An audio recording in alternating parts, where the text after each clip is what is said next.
அருகே குமாரமங்கலம் கிராமத்தில் கருப்பண்ணசுவாமி கோவிலில் தை அமாவாசையொட்டி பக்தர்கள் பால்குடம் அக்னி சட்டி எடுத்து ஊர்வலம். ஏராளமான பக்தர்கள் கலந்து கொண்டு சுவாமி தரிசனம் செய்தனர்.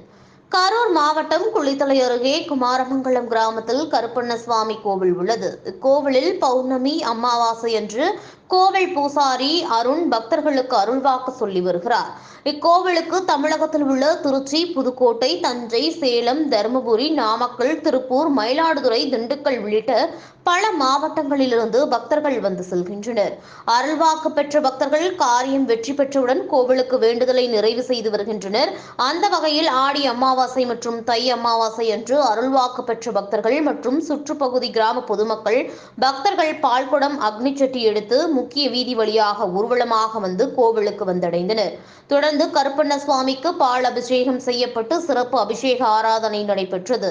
தொடர்ந்து கருப்பண்ணசுவாமி சந்தன காப்பு அலங்காரமும் நடைபெற்றது. கோவில் பூசாரி அருண் பக்தர்களுக்கு மத்தியில் ஒவ்வொருவருக்கும் குலதெய்வத்தை அழைத்து அருள்வாக்கு கூறினார்.